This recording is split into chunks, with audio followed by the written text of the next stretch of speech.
Hello everyone. Today it's going to be very much important for IELTS. We know for the IELTS there is a four part, very crucial part: speaking, writing, reading, and listening. So among these four parts, today I'm going to discuss, but today I'm going to show you about the listening part. So listen carefully and try to answer the questions and make it comment the what is the score of everyone. So listen carefully. Thank you all. The test is in four parts: part 1, part 2, part 3, and part 4. Now look at part 1. Part 1.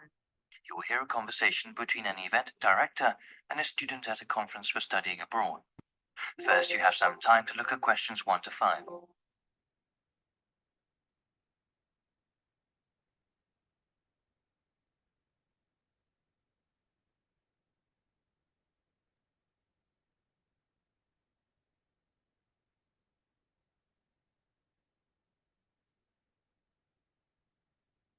Now we shall begin. You should answer the questions as you listen, because you will not hear the recording a second time. Listen carefully and answer questions 1 to 5. Hi there, how are you? I'm glad that you came to the convention today. We have a lot of schools here today talking about study abroad programs. You can talk to them and find out which program works best for you. We also have a presentation called How to Prepare for University Studies. I recommend that you attend. The presentation starts at 9 a.m. and it will help you understand what you need to do before you go to university. It will take place in the Blue Room. Oh, the Blue Room? Where is that? Let me explain the schedule first. Then I'll tell you about where the events are. Okay, thanks. Yes, so the conference organizer will talk about 30 minutes telling you how to prepare for university level courses. They can be very tough for new students. He will also talk about the special needs of international students. They have a different set of issues to deal with than students from the home country. So you said that was in the Blue Room? Yes, that's right. And after that, you can go into the conference room at 10 o'clock. What is happening there? That's where the booths are. Booths? What kind of booths? One for each school, grouped into sections. People from each individual school will be able to give you information about different kinds of programs abroad.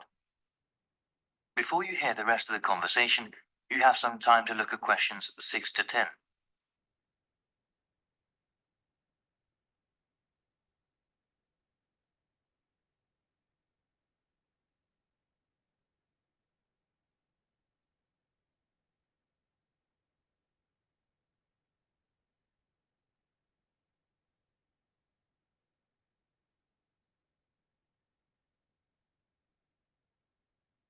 Now listen and answer questions 6 to 10. Okay, so how do I get around the conference room? Right, let me tell you about how to get there first. So when you exit the Blue Room, you have to turn left. Walk until you get to the end of the hallway, and you'll see two doors on both sides of you. The conference room is on your right. The room on the left side is the banquet hall, but there aren't any events scheduled there for today. Oh, okay, the banquet hall is where the washrooms are. Yes, the washrooms are at the very back on the side opposite the doors.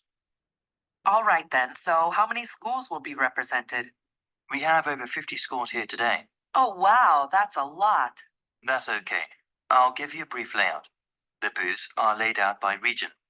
That means schools from the same country will be in the same section. The first section you see when you enter the conference room are the schools from Australia. I see. That is quite a popular destination these days. What other sections are there? If you walk further on, the next section will have schools from Europe. Most of them are from England, but there are other countries as well. Oh, yes. Are there any places where I can get refreshments? Of course, talking can work up an appetite. Refreshments are available all the way in the back of the conference room, past the Australian and European sections. Thanks for all the help. No problem.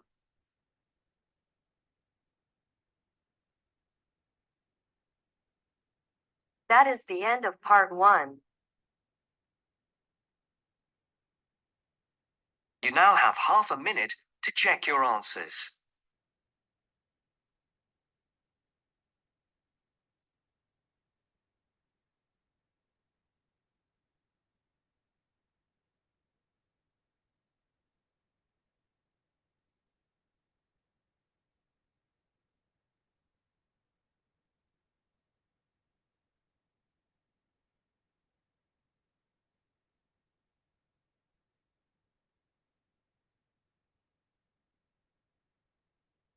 Now turns to part 2. Part 2. You will hear a presenter on a radio show. The presenter is talking to the manager of a local library.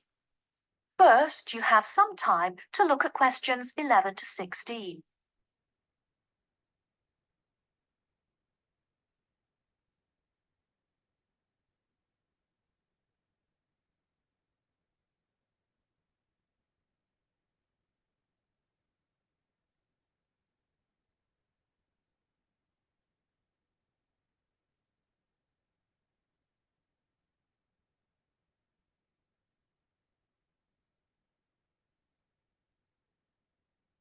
Now, listen carefully and answer questions 11 to 16. And welcome back to the programme. Today I'm talking with Mary Littlejohn from Mere Green Library. As you'll all know, we've sadly been without our local library for the past 3 months. But the good news is that it's about to open again. Great news, Mary. It certainly is, Jonathan. Despite the fact that money's in short supply, I think visitors will be pleasantly surprised at how different and hopefully better everything is. Fortunately, we didn't need to replace the roof as we'd originally feared. It just needed repairing, so we were left with more money than we expected. We've been able to replace all that old wooden shelving with a more modern style. The computers have been moved to a new designated IT room. And on the subject of technology, visitors can now order and return books and CDs on their own with our new automated system, so no more queuing to be served. Sadly, money ran out before we had the chance to decorate the meeting room, but we're hoping to complete that next year. Oh, and the children's section now has some colourful new tables and chairs as well. That all sounds fantastic. So are you having a big reopening party? Well, the doors open on the 28th of August, and we'll be serving tea, coffee and sandwiches at 12:30. Then we get down to business in September. The local history society will be meeting on the first Monday of each month at 7:30 as usual, and we'll be starting our Wednesday lunchtime book club at 1 o'clock. Both of those events are in the meeting room. The computer club won't be running in September as we still need to complete work in the IT suite, but this will certainly be returning in October. And we're especially looking forward to welcoming a local writer, Sally Wainwright, to a new event on the 22nd of September. This will be the first of a series of events we're calling Ask the Author. Visitors will be able to hear authors read from their latest works, ask questions, and even buy a copy of their book to take home. Before you hear the rest of the talk, you have some time to look at questions 17 to 20.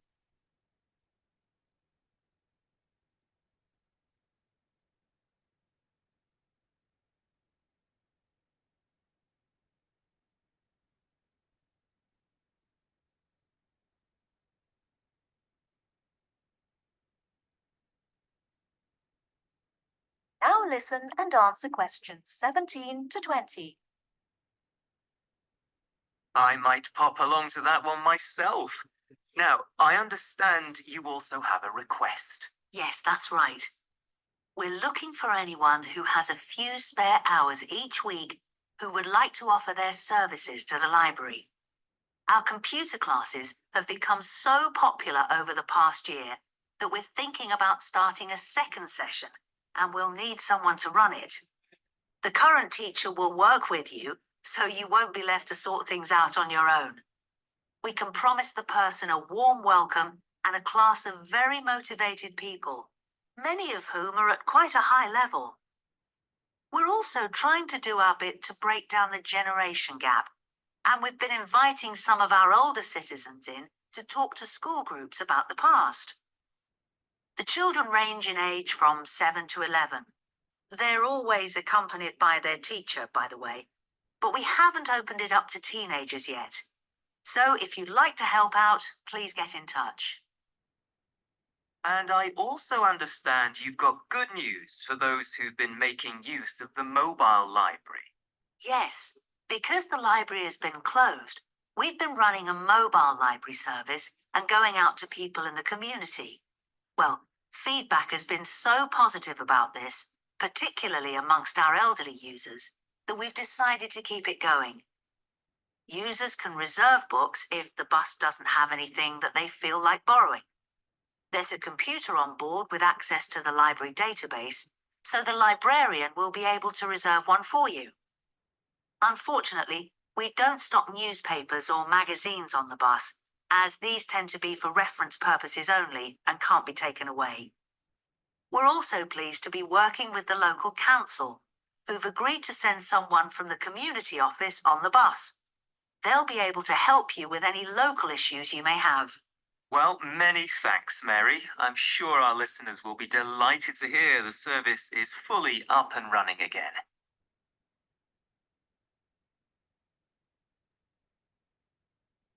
That is the end of part 2.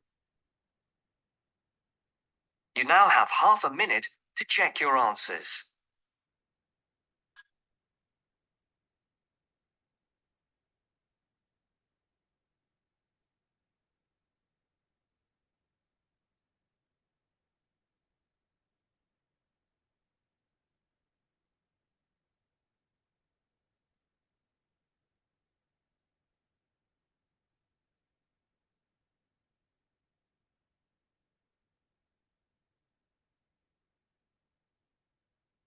Now turns to part 3.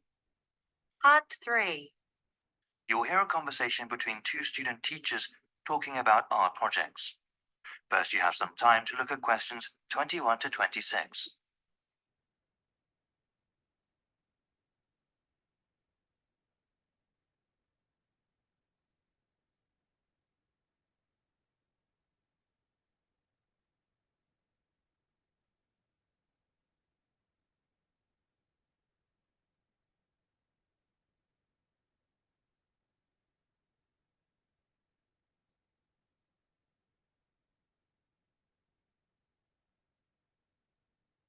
Now listen carefully and answer questions 21 to 26. Hey, Janice. Hey, Jimmy, what's up? Not much. I'm kind of worried about these lessons we have to plan. I've not worked much with children before. Oh, you don't have anything to worry about, Jimmy. All we have to do is choose a few art projects to do with the kids. Then we have to get the materials for them and do the projects by the end of the month. Okay, that doesn't sound too bad then. Maybe we could get some ideas from online websites. Yep, already did that. I printed out descriptions of the best 5 and I wanted to ask you what you thought. Great, yeah. Let's look over them. Here you go. Some are from a teaching website and some are from an arts and crafts website. We can talk about what kind of materials we'll need and what would be best for our students. The first art project here is called Make Your Own Mask. That sounds like fun. For materials, all we need are scissors, markers, stiff paper, and pieces of string. We have all those at the school already. What's the procedure again? You give everyone the stiff paper. There are some basic guidelines the kids have to follow, like where to cut out holes for the eyes and then one hole for the nose. The kids then color in the mask any way they want, or we can ask them to create masks with a theme, like animals or something. That seems easy to do. Okay, now the second project here. Yes? This one is called Shoebox Dioramas. Each student gets a shoebox and puts one long side of the shoebox into the lid. It now looks sort of like a covered theatre stage. The students then have to create a scene inside the shoebox with the materials we give them, including styrofoam and basically anything else we can think of. We can tell them to do a historical scene, or just somewhere they have been before. All right. Well, what's the next one? For art project number 3, we need egg cartons and pipe cleaners. What's a pipe cleaner? Pipe cleaners are basically flexible lengths of metal wire that are furry. They come in all sorts of different colors. They're very useful in crafts. For this project, you take the individual egg holder cups and stick the pipe cleaners in them to make animals. Okay, that sounds interesting. The fourth art project is called Paper Bag Animal. Students can use brown or white paper bags. They decorate these bags with markers or pieces of colored felt. They decorate the bottom of the bag. When the children put their hands in the bag and hold the bag upright, it becomes a sort of puppet. We'd need quite a few paper bags. Yes, we'd need the small lunch bag kind.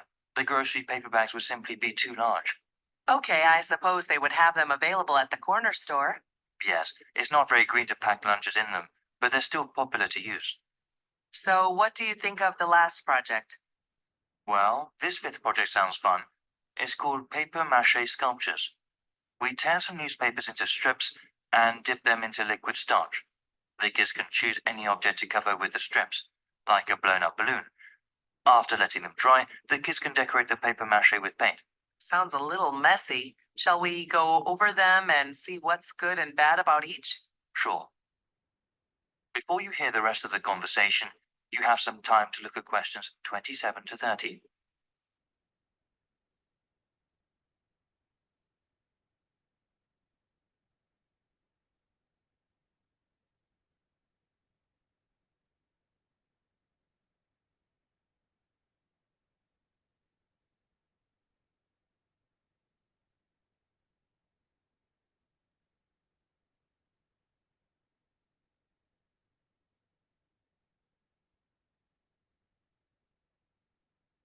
Now listen and answer questions 27 to 30. So yeah, number one sounds really easy to do, and you mentioned that we already have all the materials, right? Yes, but I think I wanted to do something a bit more hands-on and creative. I mean, I suppose they can wear their masks and play around, but the project is just basically drawing on paper. It might be too easy. I suppose so. What do you think about number two? Well, it certainly is more creative, but do you think that is too hard? I mean, they would have to create whole scenes out of a lot of different kinds of materials. Well, I think that the kids could do it. We would have to give them a little more guidance, but you're right, it might be too difficult for them. How about number three? I did this one as a child. Yes, I tried to make egg carton creatures as well. It was quite fun, as I recall. Do you think we could get the supplies? I suppose, though unfortunately the craft store in town is closed. It might be hard. I see. Well, then we'd have to find another way to get them if we do this project. Okay, well, what do you think of the fourth art project? Well, when I first looked at it, I thought it might be good, but you know what? Yes, what is it? Actually, I think our students may have already done this art project in another section. Oh, really? You think they have? Yes, I'm pretty sure now, actually. I don't think it'd be good to repeat it. I suppose so. How about the last project?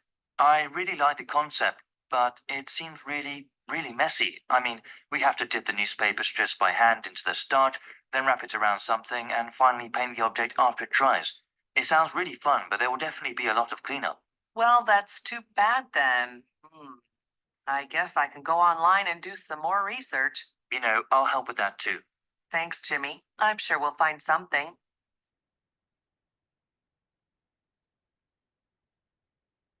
That is the end of part 3.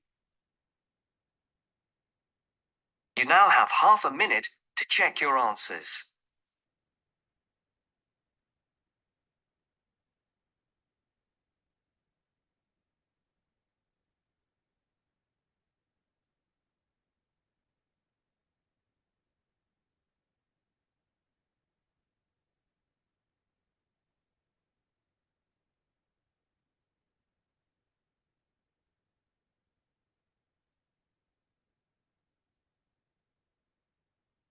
Now turns to part 4. Part 4. You are going to hear a lecturer giving a talk on a psychological condition called synesthesia. First, you have some time to look at questions 31 to 40.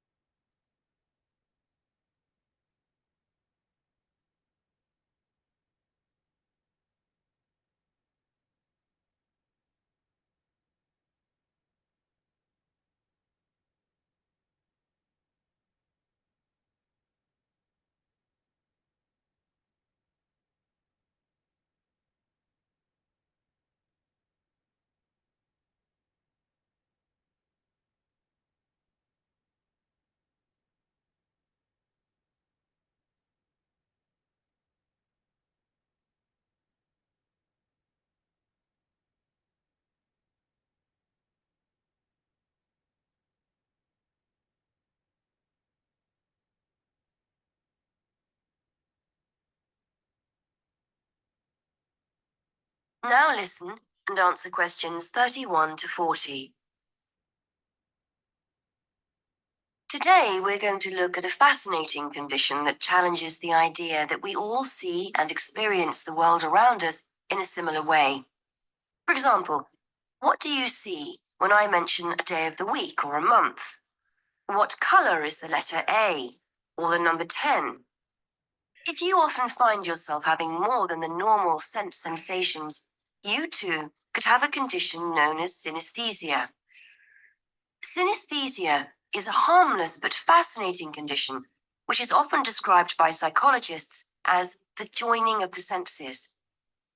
We normally experience our senses individually, so we see a color or hear a word, whereas people with synesthesia will find two or more senses being stimulated at the same time by a single stimulus. Some people will see or feel a color when they hear a sound. Others will experience a taste or smell when another sense is stimulated. This happens automatically. The sensation can't be managed. People often go through life unaware that they have the condition. A common response from individuals who learn for the first time that they have synesthesia is one of surprise to discover that other people don't experience the same thing. It's a normal part of life for them, and they will rarely describe the symptoms negatively. To estimate the numbers of people with synesthesia, one group of researchers sat people in front of a computer and showed them letters and numbers in black. Participants were asked to choose a color for each character they saw. A small proportion of participants, namely those with synesthesia, consistently described the same characters as having the same colors. On the basis of the results, researchers were able to predict that synesthesia affects about 1% of the population. This number has been confirmed in other research. Synesthesia takes many different forms, but the most common is to see or feel a color in relation to letters and numbers. It's commonplace for people to identify A with red, B with blue, and so on. Some people will actually see a color, but in most cases, it's a question of feeling or sensing the color. However, it's just as commonplace to see days, months, letters, and numbers spatially. That is, in lines or circles, for example. People might say they see Monday up high, Tuesday just below Monday, Wednesday on the left, Thursday on the right, and so on. This doesn't mean that people with synesthesia always agree on what they sense. Two synesthetes will often argue over the color of a letter, for example. But patterns emerge if a large enough sample of people are observed, providing clear evidence of this condition despite individual variations. Color and spatial synesthesia are amongst the most common forms of the condition, but they are by no means the only way people experience it. One of the more interesting combinations is word-taste synesthesia. This occurs when words lead the person to experience tastes or certain taste sensations. So a person's name might have the flavor of a particular sweet. Places might be associated with the taste of particular snacks. Taste needs to be seen in a wider context here. The sensation may be a feeling on the tip of the tongue or at the back of the throat and will differ from person to person.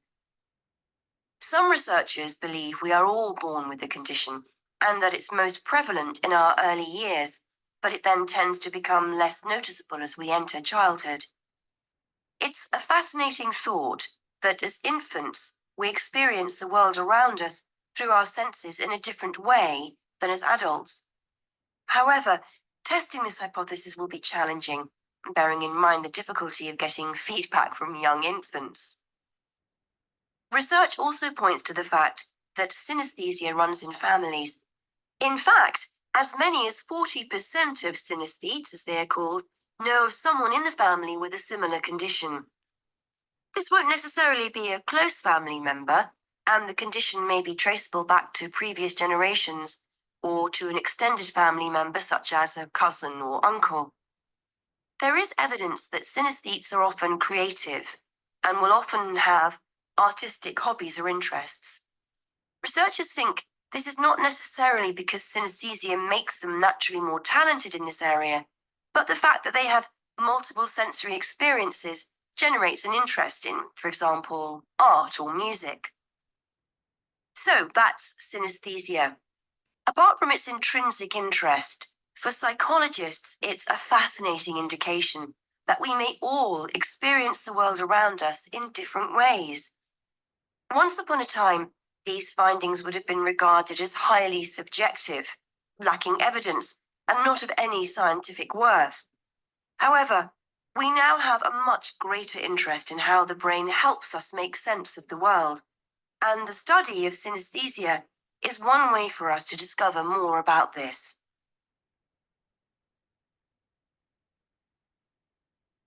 That is the end of part 4. You now have half a minute to check your answers.